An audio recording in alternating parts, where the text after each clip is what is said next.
right, Cliff, I guess just thoughts on getting the sweep, and I know you just that steady stream of runs obviously helped out and it turned out to be a tight game. Yeah, I mean, they're a very good offensive team. I mean, they put up runs even in the games that they hadn't won, and our pitching staff just had done a really good job until the last 2 innings. And, of course, it's tough to hold down a good offensive team for 27 innings, and we did a pretty good job of it. And I thought Jake had a solid start. I thought Danny came in and got us out of a jam with 1 pitch and then went 2 innings after that. I thought Richie was really good for an inning, especially after we make an error to lead off the inning. Jade wasn't sharp, but, AG came in and, he gave up a 2-run homer, but we were up 4 runs. So I thought it was a huge insurance run for Carter to get Shaq in with 2 outs, of course. What are you seeing from Wilcoxon at the plate? I know he's been swinging it well, but he's really kind of heating up here last Yeah, I mean, I didn't think, I thought he was passive yesterday a little bit, so I had a little conversation with him. The reason I pinch hit Clonch for him was just because he was passive the at-bat before, and to be aggressive, that was the message. And he was much more aggressive today, and was able to get some swings off. And it's always good to see him hit an opposite field home run because that means he's locked in.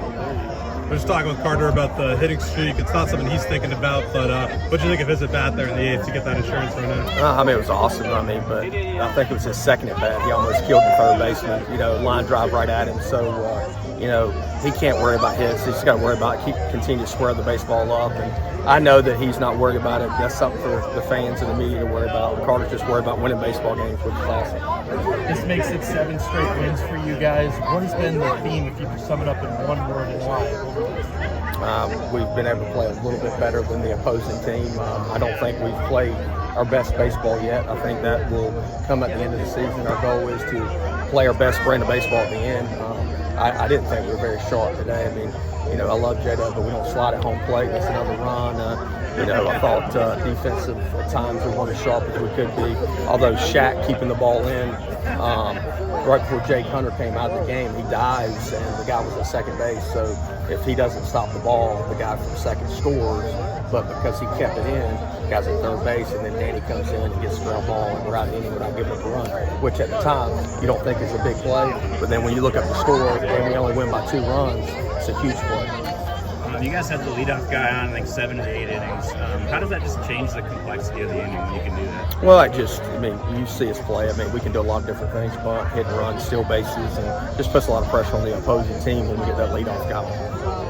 What does Jake maybe need to do just to go deeper into some games as he get going? His fastball command's got to be better. That's the thing that is kind of a head scratcher because he's never really had issues with fastball command. It was more his off-speed, and now his off-speed's better, but now fastball command is not as sharp as we want it to be. But Jake works hard. It's not because of lack of work or his intent, because he gets after it every week like all of our guys do. Non-baseball question for you, John Gordon, obviously here today and speaking with the team later today. What do you hope your guys can get out of talking with them in person?